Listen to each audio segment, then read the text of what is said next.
안녕하세요. 역사 초보도 할 수 있는 역사 상식 넓히기입니다.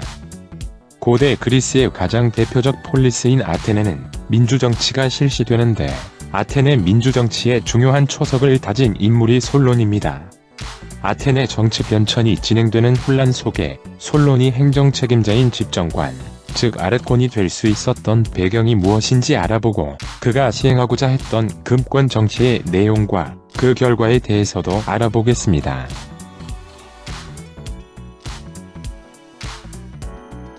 아테네의 정치 변천은 왕정, 귀족정을 거쳐 금권 정치, 참주 정치가 행해지다가 민주정치로 완성됩니다. 도편 추방제 등을 통해 민주정치의 기틀을 잡은 사람이 클레이스테네스이고 민주정치를 완성시키고 아테네 전성기를 연 사람이 페리클레스입니다. 그 과정에서 금권 정치를 실시했던 인물이 솔론입니다.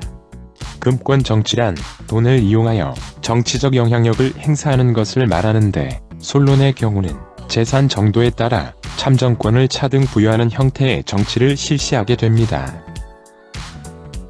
솔론이 귀족과 평민 간의 대립을 조정하는 금권 정치를 실시했는데요. 그것이 가능했던 것은 그의 신분과도 관계가 있습니다.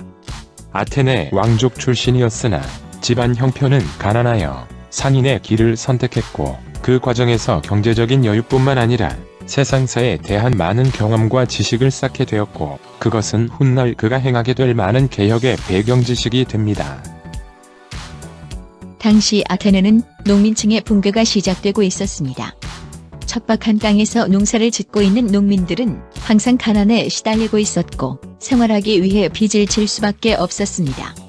빚을 진 농민들은 높은 이자를 감당하지 못하여 저당 잡힌 토지를 채권자에게 뺏기거나 심지어 자신의 몸을 저당으로 빚을 얻었다가 갚지 못하여 노예가 되어 외국으로 팔려가기도 하였습니다. 이것은 당시 중장보병의 밀집대형 전투 형태인 팔랑크스 전법을 보여주고 있습니다. 갑옷, 투구와 방패로 무장하고 장창을 든 중장보병이 옆 병사와 어깨가 닿을 정도의 밀집대형을 이루어서 창을 가지런히 정렬하고 돌격하는 형태로 대형을 단단히 뭉쳐서 흐트러지지 않는 것이 핵심인 전투 방법인데 중장보병을 구성하는 사람이 평민이었습니다. 평민들은 스스로 무기를 구입하여 국가를 위해 중장보병으로 전투에 나갔다가 부상을 입고 노동이 불가능하여 본인뿐만 아니라 가족 전체가 노예로 몰락하는 경우도 있어서 농민들의 불만은 쌓여만 갔고 부채 탕감과 토지 재분배를 요구하는 평민의 목소리가 높아졌고 경제적 여유가 있는 상인과 수공업자 중에도 정치에 참여하지 못하는 아테네 정치에 대한 불만도 상당했습니다.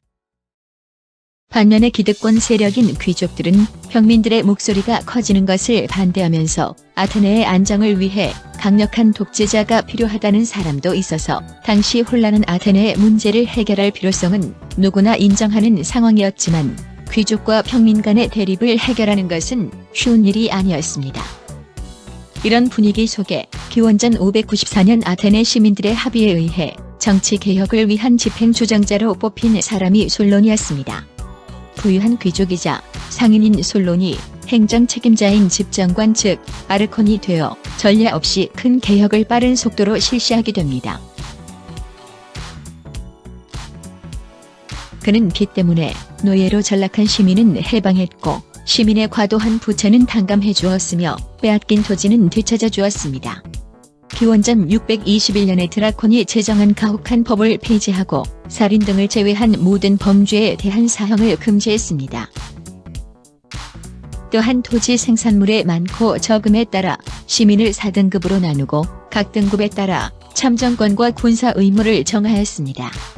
종전의 귀족과 돈 많은 일부 시민에게만 주어졌던 아르콘 출마 자격 기준을 귀족뿐만 아니라 상인에게도 부여하고 민회 참가 자격도 아테네 시민 전체로 확대했고 가장 가난한 시민들을 제외한 모두에게 400인 평의회의 일원이 될 권리를 주었습니다. 또한 척박한 땅에서 곡물 농사는 농민들의 지속적인 생활고를 해결할 수 없다는 것을 알아챈 솔론은 곡물 재배 대신 척박한 토양에서도 잘 자라는 올리브와 포도 등의 재배를 장려하여 올리브유를 도자기에 담아 수출해서 번 돈으로 곡물을 수입하도록 했습니다. 상인 출신 솔론의 지혜가 빛을 발하여 경제적인 개혁도 성공하게 되어 농업 중심의 아테네는 점차 상업과 무역 중심 국가로 조선업과 해운업까지 발달하게 됩니다. 솔론 덕분에 농민들은 노예 신분에서 벗어나고 민회에 참여해서 발언할 수 있는 권한을 얻게 되었고, 상인들은 아랫권에 도전할 수 있게 되었으며, 귀족들은 극심한 아테네의 혼란을 막고 여전히 특권 계층으로서의 권리를 누리게 됩니다. 이 솔론의 개혁은 당시 상황에서는 최선의 해결책이었으나 모든 신분의 희망사항을 채울 수는 없었습니다. 개혁을 마무리한 후 솔론은 스스로 권좌에서 물러나서 아테네를 떠나 외유에 나섰고, 이집트 등을 여행하다가 귀국해서 친구였던 페이시스트라토스가 독재자, 참주가 될 야심을 가지고 있음을 알아채고 경고하지만 아무도 그의 말을 듣지 않았고, 솔론이 죽은 후 그의 경고대로 솔론의 금권 정치를 뒤이어서 페이시스트라토스의 참주 정치가 생겨나게 됩니다.